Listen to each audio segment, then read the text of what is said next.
Hey hi guys, இன்னைக்கு நம்ம 2013 release ஆன டப்பே சீரியஸோட 4வது பாகத்தை தான் பார்க்க போறோம். இப்பவே சொல்றேன், இந்த படத்தை தனியா மட்டும் உட்காந்து பாத்துறாதீங்க. முக்கியமா இந்த படத்தை நைட்ல மட்டும் பாத்துறாதீங்க. ஏன்னா இந்த முழு படமும் பாக்குறதுக்கே ஒரு படத்தை பாக்குற ஃபீல் வராது. ரியாலிட்டியா நேர்ல பாக்குற மாதிரியே இருக்கும். ஏன்னா அந்த அளவுக்கு இந்த படத்துல வச்சு செஞ்சிருக்காங்க. இதுவரையும் நாம பார்த்த டப்பே சீரியஸ்லயே இந்த பார்ட் வந்து நான் ஒருத்தன் தான் சொல்லுவேன். அது மட்டும் இல்லாம இந்த படத்துல தரமான ட்விஸ்ட் வச்சிருக்காங்க. யாருமே எதிர்பார்த்திருக்க மாட்டீங்க. வீடியோக்குள்ள போறதுக்கு முன்னாடி நம்ம சேனலுக்கு இப்பதான் புதுசா வந்து படம் பாக்குறீங்க, நம்ம சேனலை சப்ஸ்கிரைப் பண்ணி விட்டு பெல்லையும் அடிச்சு விட்டுருங்க. சரி வாங்க வீடியோக்குள்ள போலாம். Welcome to SP movie talk. So இந்த படத்தோட ஸ்டார்டிங் சீன்ல ஹீரோயின் வந்து அவங்க கையில வச்சிட்டு இருக்க கேமரா மூலமா ரெக்கார்ட் பண்ணிட்டு இருக்காங்க. எதுக்காகனா நம்ம ஹீரோயின் வந்து அவங்களோட பேஷண்ட்டை பார்க்க வந்திருக்காங்க. ஆக்சுவலி நம்ம ஹீரோயின் வந்து ஒரு டாக்டர். அப்படி பேஷண்ட்டை பார்க்க வரும்போது அவங்களோட பேஷண்ட்டுக்கு பேய் பிடிச்சிருக்குன்னு சொல்லி பேய் ஓட்டுறவனை கூட்டிட்டு வந்து பேய் ஓட்டிட்டு இருக்காங்க. இதெல்லாம் பார்த்து நம்ம ஹீரோயின் கேமராவால ரெக்கார்ட் பண்ணிட்டு இருக்கா. அது என்னன்னா, இங்க பாருங்க, நான் அவளை சரி பண்றதுக்கு வந்தா இவங்க எல்லாம் இன்னுமே அந்த மூட நம்பிக்கையில மூழ்கி போயிருக்காங்க. இது மாதிரி எல்லாம் பண்ணா உடம்பு எப்படி சரியாகும் அப்படிங்கிற மாதிரி வீடியோ ரெக்கார்ட் பண்ணிட்டு இருக்கா. அப்ப அந்த பேய் பிடிச்ச லேடி இருக்காங்க இல்லையா, அவங்க வந்து திடீர்னு ஆம்பளை வயசுல எல்லாம் பேச ஆரம்பிக்கிறாங்க. இந்த மாதிரி கத்திட்டு ஒரு ரூமுக்குள்ள ஓடி போயிட்டாங்க. அதுக்கப்புறம் அந்த பேய் ஓட்டுறவனும் கூட தொலைவிக்கிட்டே போறான். நம்ம ஹீரோயினும் சும்மா இல்லாம கேமராவை தூக்கிட்டு பின்னாடியே போறாங்க. இவன் அப்படி என்னதான் பண்ணிடான்னு சொல்லிட்டு. அதுக்கப்புறம் அந்த லேடி ஒரு ரூமுக்குள்ள போறத பார்த்துட்டு பேய் ஓட்டுறவனும் அந்த ரூமுக்குள்ள போறான். அப்புறம் அந்த லேடியோட வாய்க்குள்ள இருந்து கண்ட கருமத்தையெல்லாம் எடுக்கிறான். அது என்னன்னு தெரியல, ஏதோ முடி குடல் பல்லுங்க அது மாதிரி கிடக்கு. அதுக்கப்புறமா தான் அந்த லேடி நார்மல் ஆகுறாங்க. அந்த பேய் ஓட்டுறவனும் வந்து பேசுறான், இந்த லேடி உடம்புல இருந்த ஜின் போயிருச்சு, இதுக்கப்புறம் எந்த ஒரு பிரச்சனையும் இல்லை, நான் கிளம்புறேன் அப்படிங்கிற மாதிரி சொல்லிட்டு கிளம்பிடுறான். நம்ம ஹீரோயின் கேமராவை பார்த்து, எப்ப பாத்தீங்களா நல்லா படம் காமிச்சான்ல, இந்த மாதிரி தான் ஊரெல்லாம் ஏமாத்திட்டு இருக்காங்க அப்படிங்கிற மாதிரி சொல்றா. இப்ப அடுத்த நாள் காலையில நம்ம ஹீரோயின் எங்க போறாங்கன்னா, இந்த பேய் ஓட்டுறவன் இருந்தான் இல்லையா, அவனோட வீட்டுக்கு போறாங்க. அவனும் உள்ள கூட்டிட்டு போறான். அப்ப ஹீரோயின் கேக்குறாங்க, இந்த மாதிரி பேய் ஓட்டுறங்கிற பேர்ல நீங்க ஊரெல்லாம் ஏமாத்திட்டு இருக்கீங்க, ஏமாத்துறதா அந்த மாதிரி எல்லாம் நான் பண்ணலாமா? அந்த லேடியோட உடம்புல உண்மையாவே ஜின் இருந்தது, அதை தான் நான் விரட்டினேன் அப்படிங்கிற மாதிரி சொல்றான் அவன். சரி ஓகே, இது என்ன எழுத்துக்கள் அப்படிங்கிற மாதிரி ஹீரோயின் கேட்க, இதெல்லாம் தீய சக்திகள்கிட்ட இருந்து நம்மளை பாதுகாக்கிற எழுத்து அப்படிங்கிற மாதிரி சொல்றான் அவன். அது மட்டும் இல்லாம இவன் சயின்டிபிக்கா அவளுக்கு புரிய வைக்க பாக்குறான். ஆனா அவ புரிஞ்சுக்கவும் மாட்டேங்கிறா, நம்பவும் மாட்டேங்கிறா. சரி ஓகேன்னு சொல்லிட்டு இவளை கூட்டிட்டு போய் நேத்தைக்கு அந்த லேடியோட வாயில இருந்து கண்ட கருமத்தை எல்லாம் எடுத்தான் இல்லையா, அதை காட்டுறான். அப்ப கூட நம்ப மாட்டேங்கிறா. ஏன்னா நீங்க அதை ஸ்கிரீனுக்குள்ள போய் தானே எடுத்தீங்க, நீங்க அதை பாக்கெட்ல இருந்து கூட எடுத்து போட்டிருக்கலாம் அப்படிங்கிற மாதிரி நம்பாத மாதிரி பேசுறா. சரி இப்ப என்னதாமா பண்ணணும் அப்படிங்கிற மாதிரி கேட்க, எனக்கு ஒரு சின்ன வயசு ஃப்ரெண்ட் இருக்கா, அவ பேர் குப்ரா, நான் ஒரு டாக்டரா இருந்துமே அவளை என்னால சரி பண்ண முடியல, வேணும்னா நீங்க அவளை சரி பண்ணி காட்டுங்க பார்க்கலாம், நீங்க சொல்றத நான் உண்மைன்னு நம்புறேன். சரி ஓகேமா, நான் உன்னோட சவாலை ஏத்துக்கிறேன், அந்த பொண்ணையே சரி பண்றேன் அப்படிங்கிற மாதிரி சொல்றான் அவன். அப்பதான் நல்ல சகுனம், 2 பேரும் அந்த வில்லேஜுக்கு கிளம்பிட்டாங்க. கார்ல இவங்க 2 பேரும் போகும்போது ரோடு மயான காட்சியா அளிக்குது. ரோட்ல ஒருத்தம் கூட இல்ல, கும் இருட்டா இருக்கு, எந்த பக்கம் போறதுனே தெரியல. இருட்டுல எந்த பக்கம் போறதுனே தெரியாம வழி தெரியாம 2 பேரும் முழிக்கிறாங்க. அதனால பக்கத்துல இருக்கிறவங்க கிட்ட போய் வழி கேட்கலான்னு வழி கேட்டா, அந்த ஊரோட பேரை சொன்னாலே திட்டுறானுங்க, அடிக்கிறானுங்க, சண்டைக்கு வரானுங்க. ஏன்னா அந்த ஊர் வந்து சபிக்கப்பட்ட ஊராம். சரி ஓகேன்னு சொல்லிட்டு இவங்க ஒரு இடத்துல காரை நிறுத்திட்டு பேசிட்டே இருக்கும்போது யாரோ அழுகிற மாதிரி சவுண்ட் கேக்குது. கேமராவும் லைட்டா ஸ்ட்ரக் ஆகுது. நம்ம ஹீரோவும் ஹீரோயினும் கையில கேமராவை எடுத்துக்கிட்டு அந்த அழுகுரல் கேட்கிற சத்தத்தை நோக்கியே போயிட்டு இருக்காங்க. அப்போ அங்க ரெட் கலர் கண்கள் இருக்கிற ஏதோ ஒண்ணு நம்ம ஹீரோயின் பார்க்க, அப்போ திடீர்னு வந்து அட்டாக் பண்ண, அது பார்க்க மனுஷ மாதிரியும் இல்ல, மிருக மாதிரியும் இல்ல, எது நம்மள அட்டாக் பண்ண வந்துச்சு அப்படிங்கிற மாதிரி சொல்லிக்கிட்டே நம்ம ஹீரோயின் பயங்கரமா அழுறா. கூட வந்தவனா அதெல்லாம் ஒண்ணு இல்லமா, தைரியமா இரு அப்படிங்கிற மாதிரி மனசை தேத்துறான். அப்புறம் 2 பேரும் காருக்கு வந்துருவாங்க. ஒரு முஸ்லீமா இருக்கிறவங்க ஒரு நாளைக்கு 5 தடவையாவது தொழுதுருவாங்க. அதனாலே அவங்க நெத்தியில கருப்பு கலர் தழும்பு மாதிரி இருக்கும். ஒரு சின்ன இன்ஃபர்மேஷனுக்காக சொல்றேன், வயசானவங்களை பாத்தீங்கன்னா முஸ்லீம்ல எல்லாருக்குமே அந்த தழும்பு இருக்கும். அதனால இவனும் ஒரு முஸ்லீமா இருக்கிறதால காரை நிப்பாட்டிட்டு ஒரு இடத்துல தொழுதுட்டு இருக்காங்க. அந்த இடம் பாக்கிறதுக்கு சுடுகாடு மாதிரி இருக்கு. அது மட்டும் இல்லாம அங்க ஒரு குகை மாதிரி இருக்கு. அந்த குகைக்குள்ள போய் பார்த்தா ஒரு இடத்துல பெரிய வட்டம் போட்டு நடுவுல முக்கோணத்தை போட்டு கண்ணு மாதிரி வரைஞ்சிருக்காங்க. அதை வரைஞ்சதை எப்படி வரைஞ்சிருக்காங்கன்னு பாருங்க. ஆடு மாடோட எலும்பு மனுஷனோட எலும்புல போட்டு வச்சிருக்காங்க. அது மட்டும் இல்லாம பக்கத்துல ஒரு மரத்துல நிறைய துணிகளையும் நிறைய பொம்மைகளையும் நிறைய கேரி பேக்குகளையும் தொங்க விட்டுருக்காங்க. அதெல்லாம் எதுக்கு தொங்க விட்டுருக்காங்கன்னு இவனுக்கு ஒன்னும் புரியல. அப்படியே அந்த மரத்துல 7175 எழுதிருக்காங்க. இந்த நம்பர் வந்து ஜின்களை குறிக்கும் அப்படிங்கிற மாதிரி அவனும் சொல்லிட்டு இருக்கான். அங்கிருந்து கிளம்பி மறுபடியும் கார்ல போயிட்டு இருக்கிறப்போ அங்க ஒரு ஆடு மேய்க்கிற வருவான். அவங்கிட்ட விசாரிச்சு ஒரு வழியா ரூட்டை கேட்டு போயிட்டு இருக்கும்போது ரோடுல இருந்து கொஞ்சம் தூரத்திலேயே நட்ட நடு ராத்திரியில சூனிய வேலைகளை எல்லாம் பாத்துக்கிட்டு கருப்பு கலர் துணியை போட்டுக்கிட்டு பேய் மாதிரி அந்த ஊர்ல இருக்கிறவங்க எல்லாம் தெரிஞ்சுக்கிட்டு இருக்காங்க. ஒரு வழியா நம்ம ஹீரோயின் சொன்ன அந்த கிராமத்துக்கு வந்துட்டாங்க.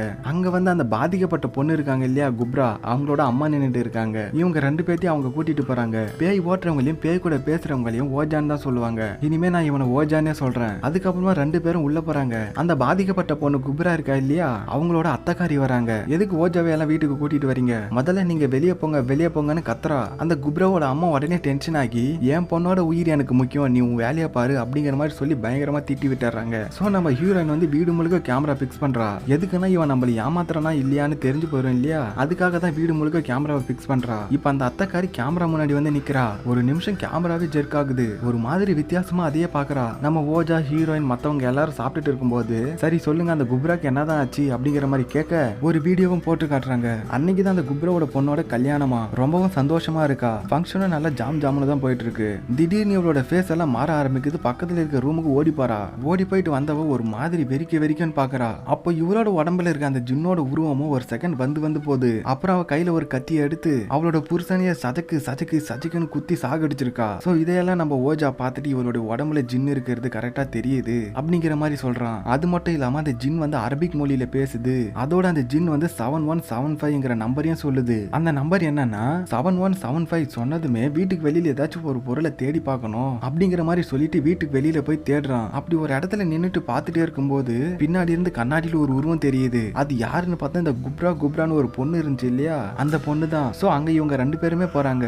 நம்ம ஹீரோயினை பார்த்ததும் அவளுக்கு ரொம்ப சந்தோஷம், கட்டி பிடிச்சு அப்படியே அழுவுறா. அவளை அப்படியே ஹாலுக்கு கூட்டிட்டு வந்து பேசுறாங்க. அப்போ நம்ம ஓஜா கேக்குறாரு, அன்னைக்கு உன் கல்யாணத்துல ஏமா அப்படி வைலண்டா பிஹேவ் பண்ண, உனக்கு என்னாச்சுமா அப்படிங்கிற மாதிரி கேட்க, இல்ல எனக்கு எதுவுமே ஞாபகம் இல்ல அப்படிங்கிற மாதிரி சொல்றா. சரி ஓகே, நீ தூங்கும் போது இல்ல தூக்கத்துல ஏதாவது சத்தங்கள் கேக்குதா அப்படிங்கிற மாதிரி கேட்க, இல்ல அது மாதிரி எல்லாம் கேட்டது இல்ல, ஆனா எனக்கு நிறைய கனவுகள் வரும். அந்த கனவுகளை நான் அதிகமா பாக்குறது ஒரே ஒரு கண்ணை மட்டும்தான். சில நேரத்துல என் கனவுல ஒரு குழந்தை வரும், அந்த குழந்தைக்கு ஒரே ஒரு கண்ணு மட்டும் தான் இருக்கும், அதுவும் நெத்தில இருக்கும் அப்படிங்கிற மாதிரி சொல்றா. அப்புறம் இந்த பொண்ணு வந்து கல்யாணத்துல போட்டிருந்தா இல்லீங்களா ட்ரெஸ், அதுக்கப்புறம் அவ கொலை பண்ண கத்தி இதெல்லாம் ஒரு பாக்ஸ்ல போட்டு வச்சிருக்காங்க. கூடவே குப்ராவோட அப்பாவை பத்தி கேட்கும்போது குப்ரா பிறக்கும் போது அவங்க அப்பா இறந்துட்டாங்க அப்படிங்கிற மாதிரி சொல்லிட்டு அந்த அம்மா அப்படியே மயங்கி விழுறாங்க. நம்ம ஹீரோயின் தான் டாக்டர் ஆச்சு, அவங்களுக்கு ட்ரீட்மெண்ட் எல்லாம் கொடுக்குறா. இந்த ஓஜாங்கிறவன் இப்ப என்ன பண்றானா, இந்த ஒற்றை கண்ணுன்னு வந்தாலே அது வந்து ஜீன்களை குறிக்கும், அதனால இந்த ஒற்றை கண்ணை குறிக்கிற மாதிரி ஒரு சிம்பிள் இல்லைன்னா பொருள் எதுவுமே வீட்டுல இருக்க கூடாது அப்படிங்கிற மாதிரி சொல்லி அது சம்பந்தப்பட்ட எல்லா பொருளையும் ஓஜா எடுக்கிறான். இப்ப குப்ராவை அவளோட ரூமுக்கே கூட்டிட்டு போயிட்டு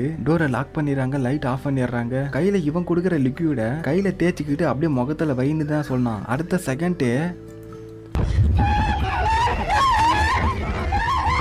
அந்த ஜின் வந்து இவளோட உடம்புக்குள்ள வந்துருச்சு. அது மட்டும் இல்லாம இவளோட உடம்பு முழுக்க ஒரே காயங்களா இருக்கு. இவ்வளவு வருஷமா அந்த ஜின் இவளை ரொம்பவும் டார்ச்சர் பண்ணிருக்கு, கொடுமைப்படுத்திட்டு இருக்கு. அப்படியே இவளோட உடம்புல இருந்து அந்த ஜின்னும் போயிருது. இப்ப நம்ம ஓஜா என்ன பண்றாருன்னா, அந்த குப்ரா பொண்ணை இழுத்து குப்ரா படுக்க வச்சு அவ மேல ஒரு போர்வையை போட்டு கைய வந்து உள்ள விடுறாரு. அப்ப இவரோட கையில அந்த ஜின் வந்து ஒரு சிம்பலை எழுதி விடுது. இது என்னன்னு உடனே தெரிஞ்சுக்கிறதுக்காக குரான்ல அதுக்கான அர்த்தத்தை தேடிட்டு இருக்காங்க. அதுக்கான அர்த்தம் வந்து மிரர், அதாவது கண்ணாடி தான் அதுக்கான அர்த்தமே. இப்ப நம்ம ஹீரோயின் வந்து ஓஜாவை தனியா கூட்டிட்டு வந்து நம்ம காலத்தை கடத்த அந்த குப்ரா பொண்ணோட உடல்நிலை ரொம்ப மோசமா போயிட்டு இருக்கு, அதனால அவளை உடனே ஹாஸ்பிட்டலுக்கு கூட்டிட்டு போயாகணும் அப்படிங்கிற மாதிரி கேட்க, இல்ல கொஞ்ச நேரம் பொறுமையாரு, அந்த பொண்ணை நான் காப்பாத்துறேன் அப்படிங்கிற மாதிரி சொல்றாரு. சரி ஓகேன்னு இவளும் ஒத்துக்கிறா. இப்ப நம்ம ஹீரோயின் வந்து அந்த கேமராவை பார்த்து பேசிட்டே இருக்கிறப்போ மாடியில இருந்து ஒரு உருவம் இவளை பார்த்துக்கிட்டே இருக்கு. உண்மையை சொல்லணும்னா இந்த சீன்ல நானே ரொம்ப பயந்துட்டேன். இந்த படத்தை பார்க்கும்போது உங்களுக்கு செம்மையா அள்ளு விட்டுரும். இங்க வீட்டுல எல்லாரும் தூங்கிட்டு இருக்காங்க. அப்போ அந்த குப்ரா பொண்ணுக்கு தானாவே முழிப்பு வருது. எழுந்திச்சு வக்காரா, கண்ணாடி முன்னாடி போய் நிக்கிறா. இவன் நடந்து போறா, ஆனா கண்ணாடியில் இருக்கிற உருவம் அப்படியே நிக்குது. நேரா போய் அவளோட அம்மாவையும் அக்காவையும் வெறிச்சு பாக்குறா. அதுக்கப்புறமா மறுபடியும் அவளோட ரூமுக்கு போறா. அங்க போனா கண்ணாடியில் இருக்கிற உருவம் பெட்ல இருக்கு. இவ எங்க நின்னுட்டு இருக்கா. அதுக்கப்புறம் தூங்கிடுறா. மறுபடியும் காலையில விடியுது. எல்லாரும் சாப்பிட்டுட்டு இருக்கிறப்போ இப்ப நம்ம ஹீரோயினுக்கு வந்து அப்படியே கொமட்டுது. அவளோட வாயில இருந்து முடியா இல்ல கொடலான்னு தெரியல, வெளியே வந்து விழுது. என்னாச்சு உனக்கு இது மாதிரி எல்லாம் நடக்குது அப்படிங்கிற மாதிரி ஓஜா கேட்கும் போது, இல்ல நைட்ல நான் சரியா தூங்கல, அதனாலதான் வாந்தி வந்துருச்சு அப்படிங்கிற மாதிரி அவ சொல்றா. சோ அந்த ஜின் வந்து கண்ணாடிங்கிற ஒரு சிம்பிளை கொடுத்துட்டு போயிருச்சிங்க இல்லையா, அதை வச்சு நம்ம ஓஜா ஒரு சடங்கு செஞ்சுட்டு இருக்கான். அப்ப கூட நம்ம ஹீரோயினுக்கு அவன் மேல இன்னும் சந்தேகம் விட்டு போகல. இவன் இன்னும் ஏதாச்சும் ஏமாத்திடுவானோ சொல்லிட்டு, நீங்க ரூம்ல தனியாலாம் இருக்க வேணாம், நானும் வருவேன், வீடியோ ரெக்கார்ட் பண்ணுவேன் அப்படிங்கிறா. சரி உள்ளவான்ட்டு கூப்பிடுறான். அப்ப இவன் கருப்பு துணியை முக்காடா போடும்போது, இல்ல அதையும் நான் வீடியோ எடுக்கணும் அப்படிங்கிறா. சரின்னு சொல்லிட்டு உள்ள கேமராவை ரெக்கார்ட் பண்ண வச்சுட்டு இவன் ஏதோ மந்திர வார்த்தையெல்லாம் சொல்லிட்டு இருக்கான். இப்ப அந்த ஜின் வெளியே வந்துருச்சு, அந்த ரூம்ல தான் இருக்கு. நம்ம ஹீரோயின் அங்க நின்னுட்டு இருக்கிறப்போ, உன் பின்னாடி தான் அந்த ஜின் இருக்கு, பொறுமையா இரு அப்படிங்கிற மாதிரி சொல்லிட்டே இருக்கிறப்போ குப்ரா கிட்ட இருந்து உனக்கு என்னதான் வேணும் அப்படிங்கிற மாதிரி கேட்க அங்க இருக்கிற எல்லா கண்ணாடியும் அந்த ஜின் உடைச்சிட்டு போயிருது. அதோட அந்த இடத்துல ஒரு சிம்பிளையும் விட்டுட்டு போயிருது. அந்த சிம்பிளுக்கு என்ன அர்த்தம்னா கழிவறை டாய்லெட் தான் அதுக்கு அர்த்தம். இங்க பக்கத்துல ஏதாவது டாய்லெட் இருக்கா அப்படிங்கிற மாதிரி கேட்க ஆமா இருக்கு, ஆனா அதை நாங்க ரொம்ப வருஷமா யூஸ் பண்ணாம இருக்கோம் அப்படிங்கிற மாதிரி சொல்றா. இப்ப நேரா கையில ஒரு கோடாலியை எடுத்து அந்த டாய்லெட்டை உடைச்சு பார்த்தா அதுக்குள்ள வந்து ஆடு மாடோட சதை குடல் எல்லாம் சூனியம் பண்ணி வச்சிருக்காங்க. அது மட்டும் இல்லாம அந்த குப்ரா பொண்ணு மாதிரி ஒரு பொம்மையும் இருக்கு. கூடவே ஒரு முழு மாட்டோட தலையை வெட்டி வச்சிருக்காங்க சூனியத்துக்காக. அங்க இருக்கிற ஒருத்தர் கூட வாந்தி எடுக்காம இல்ல, எல்லாருமே கொமாட்டுறாங்க நம்ம ஓஜாவோட சேர்த்துதான். இப்ப அந்த குப்ராவோட அம்மாக்கும் அந்த அத்தைக்காரிக்கும் சண்டை. இதெல்லாம் எப்படி இங்க வந்துச்சு அப்படிங்கிற மாதிரி கேட்க இதெல்லாம் நான் தான் வச்சேன்னு சொல்றியா அப்படின்ட்டு ரெண்டு பேரும் சண்டை போடுறாங்க. அப்ப திடீர்னு அந்த குப்ரா பொண்ணு இங்க வந்து விழுறா. மறுபடியும் அந்த ஜின் வந்து இவளோட உடம்புக்குள்ள வந்துருச்சு. டார்ச்சர் அனுபவிக்கிறா. இவன் மறுபடியும் ஹீரோயின் ஓஜாவை கூட்டிட்டு போய் அவ ரொம்பவும் சீரியஸா இருக்கா, அவளை ஹாஸ்பிட்டல் அட்மிட் பண்ணியே ஆகணும் அப்படிங்கிற மாதிரி சொல்ல சரி ஓகே எனக்கு கடைசியா ஒரே ஒரு வாய்ப்பு மட்டும் கொடு, அதுல மட்டும் அவ சரியாகலினா நீ உன் இஷ்டப்படியே பண்ணு அப்படிங்கிற மாதிரி அவர் சொல்றாரு. இங்க இந்த மாட்டு தொழுவம் இருக்கும் இல்லையா, அங்க வந்து அந்த குப்ரா பொண்ணை கூட்டிட்டு போறாங்க. அங்க அவளை நிறுத்தி மந்திர வார்த்தைகளை சொல்ல சொல்ல அவ உடம்புக்குள்ள இருக்கிற ஜீன் வெளியே வருது. அங்க இருக்கிறவங்க எல்லாத்தையும் ஆட்டி வைக்குது. தவளை மாதிரி மேலையும் கீழையும் துள்ளி குதிக்குது. ஒரு வழியா அந்த பொண்ணு உடம்புல இருக்கிற ஜின்ன நம்ம ஓஜா எப்படியோ வெளியில விரட்டிட்டாரு. இப்ப அந்த குப்ரா பொண்ணும் நல்லா தான் இருக்கா, நல்ல விதமா பேசுறா. அவளையும் பெட்ல படுக்க வச்சுட்டு ரிலாக்ஸ்டா நம்ம ஓஜாவும் ஹால் பக்கம் வந்துடுறாரு. இப்ப நம்ம ஹீரோயினுக்கு வந்து அந்த ஓஜா மேல நம்பிக்கை ஏற்படுது. ஏன்னா அவன் சொன்னதை செஞ்சு காமிச்சிட்டான் இல்லையா, அதனால அவன் மேல நம்பிக்கை வருது. இப்ப எல்லாரும் வீட்டுல நிம்மதியா தூங்கிட்டு இருக்கும் போது அந்த குப்ரா பொண்ணு மறுபடியும் தானே எந்திரிச்சு உக்காடுறா. எதையோ பாக்குறா, நடந்து வெளியே போறா. அவளோட கல்யாண நாள் அன்னைக்கு ஒரு ட்ரெஸ் போட்டிருப்பா இல்லையா, அந்த ட்ரெஸ்ஸை மறுபடியும் போட்டுக்கிட்டு கையில ஒரு கத்தியை வச்சுக்கிட்டு ஹால்ல இருக்கிற கேமரா அப்படியே முறைச்சு பார்த்துட்டு நிக்கிறா. அந்த நேரத்துல அத்தைக்காரி வந்துடுறா. நல்லா அவன் மூஞ்சில சரக்கு சரக்குன்னு கீரல போட்டு விட்டாரா. மத்தவங்க எல்லாம் சத்தம் கேட்டு ஓடி வந்து பார்க்க அந்த குப்ரா பொண்ணு அங்க இல்ல, ஓடி போயிட்டா. எங்க போயிருப்பா யோசிச்சுட்டே இருக்கும்போது கண்டிப்பா அந்த மரத்துக்கு தான் போயிருப்பா அப்படிங்கிற மாதிரி சொல்லிட்டு எல்லாரும் அந்த மரத்துக்கிட்ட போறாங்க. அங்க வந்து இந்த எலும்புல வட்டம் போட்டு நடுவுல கண்ணு போட்டிருப்பாங்க இல்லையா, அந்த வட்டத்துக்கு நடுவுல நின்னுட்டு இருக்கா. டே வராத கிட்ட வந்தீங்கன்னா இவளை கழுத்து அறுத்து சாகடிச்சிருவான் அப்படிங்கிற மாதிரி அந்த ஜின்னு சொல்லிட்டே இருக்கு. நம்ம ஓஜா அப்படி எப்படின்ட்டு ஒரு வழியா அந்த பொண்ணை காப்பாத்திடுறான். நம்ம ஹீரோயின் அப்படியே காரி மூஞ்சில துப்பிட்டு ஏன்டா இவ்வளவு நேரம் பண்ணதெல்லாம் ஏமாத்து வேலையா அப்படிங்கிற மாதிரி சொல்லிட்டு அந்த குப்ரா பொண்ணை ஹாஸ்பிட்டலுக்கு கூட்டிட்டு போறாங்க. நம்ம ஓஜாக்கு ஒண்ணுமே புரியல. என்ன இது நம்ம எல்லாம் சரியா தானே பண்ணோம், அப்ப ஏன் அந்த பொண்ணுக்கு சரியாகல அப்படிங்கிற மாதிரி யோசிச்சுட்டே இருக்கான். இப்ப அந்த அத்தைக்காரி முகத்துல கீரல போட்டிருப்பா இல்லையா, அந்த அத்தைக்காரி ஹாஸ்பிட்டல் இருந்து வரா. அவகிட்ட ஏதாவது இன்ஃபர்மேஷன் கிடைக்குமான்னு பார்த்துட்டு அந்த குப்ரா பொண்ணோட அப்பாவை பத்தி நம்ம ஓஜா விசாரிக்கிறாரு. ஆக்சுவலி இந்த குப்ரா பொண்ணு இந்த அத்தைக்காரிக்கு சுத்தமா பிடிக்காதான். ஏன்னா அந்த குப்ரா பொண்ணு பிறந்த உடனே அவங்க அப்பங்கார அதே இடத்துல ரத்த மாத்தி எடுத்து செத்து போயிட்டானா. இவ ஒரு சாத்தான் குழந்தை, அதனாலதான் பிறந்த உடனே அவங்க அப்பாவை சாப்பிட்டுட்டா அப்படிங்கிற மாதிரி சொல்லிட்டு இருக்காங்க. அதோட சாதாரண விவசாயிக்கு இவ்வளவு சொத்து எப்படி வந்தது, அப்பனா அவன் ஏதோ தப்பு பண்ணிருக்கான் அப்படிங்கிற மாதிரி அத்தைக்காரி சொல்லிட்டு இருக்கா. இத பத்தி நீங்க நிறைய தெரிஞ்சுக்கணும்னா பக்கத்து கிராமத்துல ஹைலேஷன் ஒருத்தர் இருக்கான், அவனை போய் நீங்க பாருங்க அப்படின்னு மாதிரி சொல்றா. இவனோட ஃப்ரெண்டுக்கு போன் போட்டு 7175 அதுக்கான அர்த்தம் என்னன்னு விசாரிச்சுட்டு இருக்கான். இப்ப நைட் நேரத்துல கூட அந்த மரத்துக்கிட்ட போய் ஏதாவது க்ளூ கிடைக்குமான்னு வெயிட் பண்ணிட்டு இருக்கிறப்போ நம்ம பையனை ஒரே போட்டிருக்கணும் ஜஸ்ட்ல எஸ்கேப் ஆயிட்டான். அங்க நம்ம ஹீரோயினோட காரை பார்த்ததும் அங்க போயிட்டு எனக்கு ஒரே ஒரு ஹெல்ப் பண்ணு, பக்கத்து கிராமத்துல ஹைலேஷன் ஒருத்தர் இருக்கான், அவனை பார்த்து சில விஷயங்களை பத்தி எல்லாம் நான் விசாரிக்கணும் அப்படிங்கிற மாதிரி சொல்றான். அந்த ஊருக்கு போய் பார்த்தா ஒருத்தர் கூட அங்க இல்ல. அந்த ஊர்ல இருக்கிற எல்லாருமே பயந்து காலி பண்ணி போயிருக்காங்க. பாக்குற இடமெல்லாம் 7175 நம்பரை மட்டும் தான் எழுதி வச்சிருக்காங்க. இவங்க ரெண்டு பேரும் அந்த வீட்டை தேடி போற சீனே வேற லெவலா இருக்கும். ஏன்னா அந்த அளவுக்கு படம் ரொம்ப நேச்சுரலா இருக்கும். நடந்து போகும்போது வழியில பேண்ட் ஷர்ட் எல்லாம் கிடக்கிறத பாக்குறாங்க. அப்படியே அதையே ஃபாலோ பண்ணிட்டு போறாங்க. ஒரு வழியா அந்த ஹைலேஷ்ங்கிறவனை ரெண்டு பேரும் பாத்துறாங்க. அவனும் உள்ள கூட்டிட்டு போறான். அவங்கிட்ட நடந்த எல்லா விஷயத்தையும் சொல்றாங்க. சரி ஓகே, இந்த கிராமத்துல யாருமே இல்ல, நீங்க மட்டும் தான் இருக்கீங்க, அப்படி இந்த கிராமத்துக்கு என்னதான் ஆச்சு அப்படிங்கிற மாதிரி கேட்க அப்ப அவன் ஒரு விஷயத்த சொல்றான் பாருங்க. அது என்னன்னா இந்த ஹீரோயினோட அப்பங்காரனும் குப்ராவோட அப்பங்காரனும் சேர்ந்து உதையில எடுக்கிறதுக்காக ஒரு ஜின்னை கூப்பிட்டு இருக்காங்க. அந்த ஜின்னோட உதவியால நிறைய பணம் நகண்டு எல்லாம் எடுத்திருக்காங்க.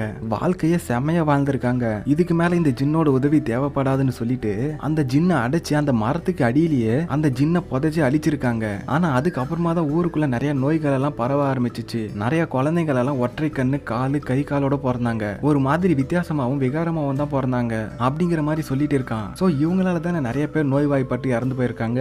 அதனால இவங்க கிட்ட நிறைய காசு பணம் இருக்கு இல்லையா, இந்த ஊர்ல இருக்கிற எல்லாத்தையும் கையில காசு பணம் கொடுத்து பக்கத்து ஊர்ல போய் பொழைச்சுக்கோங்கடா அப்படிங்கிற மாதிரி சொல்லி அனுப்பியிருக்காங்க. சரி அதெல்லாம் ஓகே, நீங்க ஏன் போகாம இருக்கீங்க அப்படிங்கிற மாதிரி கேட்க என்னோட மனைவி வந்து ஒரு ஜின், அவ வந்து என்னை பாதுகாத்துட்டு இருக்கா, அதனாலதான் நான் இங்க தைரியமா இருக்கேன் அப்படிங்கறத சொல்றான். அவதான் நீங்க இங்க வரப்போறதையும் சொன்னா அவ அப்படிங்கறத கிட்ட சொல்றான், நீங்க ஆல்ரெடி ஒரு ஜின்ன கொன்னதால என் பொண்டாட்டியால கூட உங்களுக்கு ஹெல்ப் பண்ண முடியாது, அதனால முதல்ல இந்த இடத்தை விட்டு காலி பண்ணுங்க அப்படிங்கிற மாதிரி சொல்றான். அப்ப அங்க நிறைய அமானுஷம் எல்லாம் நடக்க ஆரம்பிக்குது. இந்த சீனை அப்படியே அலற விட்டு இருக்காங்க. ஒரு குழந்தை ஒரு கண்ணோட பிறந்துட்டு இருக்கிறதையெல்லாம் காட்டுறாங்க. அதை பார்த்துட்டு நம்ம ஓஜாவும் ஹீரோயினும் கதறி வெளியே ஓடி வந்து பார்த்தா கீழே முழுக்க ரத்த கரையோட கையச்சிருக்கு. காரு முழுக்க கூட அந்த ரத்தக்கார கையச்சிருக்கு. உசுறு பொழைச்சா போதுண்டா சாமி அப்படிங்கிற மாதிரி சொல்லிட்டு 2 பேரும் கார்ல தப்பிச்சு போயிருக்காங்க. அப்பதான் இந்த ஓஜா சொல்றான், அவங்க புதைச்ச ஜின்ன நம்ம வெளியே எடுத்து மறுபடியும் வேற ஒரு இடத்துல புதைச்சோம்னா இந்த சாபமும் நீங்கிற கிராமமும் நல்லா இருக்கும், அந்த பொண்ணு குணமாயிருவா அப்படிங்கிற மாதிரி சொல்றான். சரி ஓகேன்னு சொல்லிட்டு 2 பேரும் அந்த மரத்துக்கிட்ட போறாங்க. அந்த இடத்த நோண்டி அதுக்குள்ள இருந்து ஒரு பானை மாதிரி எடுக்கிறாங்க. அந்த பானையை எடுத்து ஓபன் பண்றப்போ அதுக்குள்ள இருந்து புகை மாதிரி ஏதோ ஒன்று வெளியே வருது. அப்படியே அந்த இடத்தையே அலசி எடுக்குது. ஒரு வழியா அந்த பானையை எடுத்துட்டு போய் இன்னொரு இடத்துலயும் புதைச்சிட்டு வந்துடுறாங்க. அப்பாடா ஒரு வழியா எல்லா பிரச்சனையும் முடிஞ்சுடா அப்படிங்கிற மாதிரி சொல்லிட்டு வீட்டுக்கு போறாங்க. நம்ம ஹீரோயினை நல்லா ரெஸ்ட் எடுக்கிறாங்க. அந்த குப்ரா பொண்ணுக்கும் ஒன்னும் பிரச்சனை இல்லை, அவளும் நல்லா இருக்கா. அப்ப அந்த குப்ரா பொண்ணோட அம்மா ஓஜா கிட்ட வந்து, நீங்க ஒரு கிராமத்துக்கு போனீங்க இல்லையா, அந்த கிராமத்துல ஒருத்தன் பாதிக்கப்பட்டிருக்கான், அவங்கள நீங்க தான் காப்பாத்தணும் அப்படிங்கிற மாதிரி சொல்லிட்டு ஓஜாவை கேட்க, சரி ஓகே நான் வரேன் அப்படிங்கிற மாதிரி சொல்றாங்க. அப்ப ஹீரோயின் நானும் வரேன் அப்படிங்கிற மாதிரி சொல்ல, இல்லம்மா நீ என் கூட இங்கே உதவியாரு அப்படிங்கிற மாதிரி சொல்லி ஹீரோயின் அங்க இருக்க வச்சுக்கிறாங்க. ஓஜா மட்டும் தனியா அந்த ஊருக்கு போறான். இங்க நம்ம ஹீரோயின் ட்ரெஸ்ஸை கழட்டும் போது இன்னர்ல ஏதோ உருட்டுற மாதிரியே இருந்துச்சு. அது என்னன்னு பார்த்தா இவளுக்கே தெரியாம ஒரு சீட்ல எழுதி வச்சிருக்காங்க. அதை எடுத்து பார்த்தா இவளோட போட்டோவும் அந்த குப்ரா பொண்ணோட போட்டோவும் ஒட்டி வச்சிருக்காங்க. கூடவே ஒரு ஜின்னையும் வரைஞ்சு வச்சிருக்காங்க. இவளுக்கு என்ன நடக்குதுன்னே புரியாம ரொம்பவும் பயந்து போயிடுறா. இந்த பக்கம் நம்ம ஓஜா கார்ல உட்காந்துட்டு இருக்காரு. அப்ப அவருக்கு ஒரு கால் வருது. நம்ம ஓஜா வந்து 7175 பத்தி ஒரு டவுட் கேட்டிருப்பாரு இல்லையா, அதுக்கு வந்து அவரோட ஃப்ரெண்டு கால் பண்ணிருக்கிறாப்ல. அதுக்கு என்ன அர்த்தம்னா அது இன்னும் அழியல, அது உயிரோட தான் இருக்கு அப்படிங்கிற மாதிரி அர்த்தம் தான் அந்த 7175 அர்த்தம். ஒரு ஜின்னு செத்து போய் மறுபடியும் அந்த ஜின்னை எடுத்து இடமாற்றம் பண்ணா அந்த சாபத்திலிருந்து நீங்களாமே தவிர, ஆனா ஒரு உயிரோட இருக்கிற ஜின்னை வெளியே விட்டோம்னா அதுக்கான சாபமும் நீங்காது, அந்த ஜின்னும் வெளியே வந்துடும் அப்படிங்கிற மாதிரி அதிர்ச்சியான விஷயத்த சொல்றான். அந்த நேரத்துல அந்த ஹைலேஷங்கிறவனும் வரான். டே என்னடா பண்ணி வச்சிருக்கீங்க அப்படிங்கிற மாதிரி சொல்லிட்டு ரத்த கலர்ச்சியோட கார் முன்னாடி வந்து நிக்கிறான். இன்னொரு பக்கம் நம்ம ஹீரோயின் அந்த குப்ராவோட ரூமை ஓபன் பண்ணி பார்த்தா பக்கத்துல ஒரு பாம்பு கிடக்குது. பின்னாடி குப்ராவோட அம்மா காரியம் அக்கா காரியம் இவ தலையில அடிச்சு வெறித்தனமா இவளை பிடிச்சிருக்காங்க. இப்ப இந்த ஐலாஷ்ங்கிறவன் இதெல்லாம் பண்றது யாருன்னு தெரியுமா அப்படிங்கிற போது அங்க இருக்கிற ஜின்கள் எல்லாம் அவனை அட்டாக் பண்ண ஆரம்பிக்குதுங்க. நம்ம ஓஜா அந்த இடத்துல இருந்து அப்படியே தெரிச்சு ஓடுறான். இங்க வீட்டுக்கு வந்து பார்த்தா நம்ம அத்தைக்காரிய ஒரு மலைப்பாம்பு அப்படியே சுத்திட்டு இருக்கு. அவ செத்துட்டா. ஹீரோயினை தேடி நம்ம ஓஜா அப்படியே போயிட்டு இருக்கும்போது இந்த மாதிரி வர அப்படியே ஸ்கிப் ஆகி ஒரு கிணத்துக்குள்ள விழுந்துடுறான். மேல அந்த அம்மா காரியும் அக்கா காரியும் இருக்காங்க. நம்ம ஓஜா மேல கல்லெல்லாம் தூக்கி போடுறாங்க. இவனுக்கும் அரை உசுறு தான் இருக்கு. கொஞ்ச நேரத்துல சாக போறான். நம்ம ஹீரோயின் கிட்ட அந்த குப்ராவோட அம்மா காரி பேசுறா, என்ன தப்பு பண்ணது 2 பேரும் தான், உங்க அப்பா உன்னை மட்டும் தனியா உசாரா தூக்கின்னு போயிட்டான், ஆனா அந்த சாபத்தை தனியா என் பொண்ணு மட்டும் இத்தனை வருஷம் அனுபவிச்சுட்டு இருக்கா, இனிமே அந்த சாபத்தை நீ தாண்டி அனுபவிக்க போற, நானும் என் பொண்ணெல்லாம் சேர்ந்து இந்த ஊரை விட்டு காலி பண்ண போறோம், சாவுடின்னு சொல்லிட்டு சமாதி பெட்டியில அடைச்சி உள்ள ஒரு பாம்பையும் விட்டுறாங்க. அந்த பாம்பு நம்ம ஹீரோயின் அட்டாக் பண்ண அப்படியே இந்த படத்தையும் முடிக்கிறாங்க. படத்தோட ஸ்டார்டிங்ல நம்ம ஓஜா சூனியம் வச்சுட்டு எடுத்துருப்பாரு இல்லையா, அந்த சூனியம் யாருக்காக வைக்கப்பட்டதுன்னா நம்ம ஹீரோயினுக்காக தான் வைக்கப்பட்டது. எதுக்காக நம்ம ஹீரோயினுக்கு இப்படிப்பட்ட சூனியம் வச்சாங்கன்னா, புதையில எடுக்கிறதுக்காக ஒரு ஜின்னை எழுப்பிட்டு இருப்பாங்க இல்லையா, அந்த ஜின்னோட சாபம் நம்ம ஹீரோயினையும் சேரும். ஆனா ஹீரோயினுக்கு எந்த ஒரு பாதிப்பும் ஏற்படக்கூடாதுங்கிறதுக்காக ஹீரோயினை கூட்டிக்கிட்டு அவங்க அப்பங்காரன் இந்த ஊரை விட்டு காலி பண்ணி போயிருப்பான். அதனால அந்த ஒரு சாபத்தை நம்ம ஹீரோயின் மேல திருப்பி விட்டுட்டாங்க. சோ நம்ம ஹீரோயினோட கதையும் முடிஞ்சது. இந்த ஓஜாவோட கதையும் முடிஞ்சு போச்சு. இதுல உங்களுக்கு உண்மையான ஷாக்கிங் என்னன்னா, இந்த படம் வந்து உண்மை சம்பவங்களை வச்சு எடுக்கப்பட்ட படம். இந்த படத்துல சொல்ற மாதிரி அந்த கிராமத்துல நிறைய பேர் நோய்வாய்ப்பட்டு பிறந்தாங்க. நிறைய குழந்தைங்க ஒற்றை கண்ணு காலோட பிறந்தாங்க. எல்லா பிரச்சனையுமே நடந்தது. கடைசியில அந்த ஓஜான்னு சொல்லப்படுறவன் உண்மையை சொல்லனா உண்மையான சம்பவத்துல அந்த ஓஜா சாகல. தலையில அடிப்பட்டதால அவன் கோமா ஸ்டேஜுக்கு போனதா நிறைய பேர் சொல்றாங்க. எங்க போய் ட்விஸ்ட் வச்சிருக்காங்க பாருங்க. கூடவே இருந்துகிட்டு ஆத்தா காரியம் மக காரியம் பயங்கரமான குழியை வெட்டி நம்ம ஹீரோயினை புதைச்சிருக்காங்க. இந்த படத்துல என்ன ஒரு கஷ்டம்னா, ஹீரோயின் சாகர அவங்க அப்பன் தப்பு செஞ்சான். நம்ம ஓஜா எதுக்கு செத்து போனா, அவன் அந்த பொண்ணுக்கு இலவச இணைப்பா வந்திருக்கான் போல. சாரே படம் பயமாவே இல்ல சாரே அப்படிங்கிற மாதிரி சொல்றவங்க இந்த படத்தை சத்தமே இல்லாத இடத்துல நைட்ல உட்காந்து பாத்தீங்கன்னா தெரியும் பயமா இருக்கா இல்லையான்ட்டு. சரி நெக்ஸ்ட் பார்ட்ல மீட் பண்ணலாம். நான் உங்கள் SP மூவி டாக்.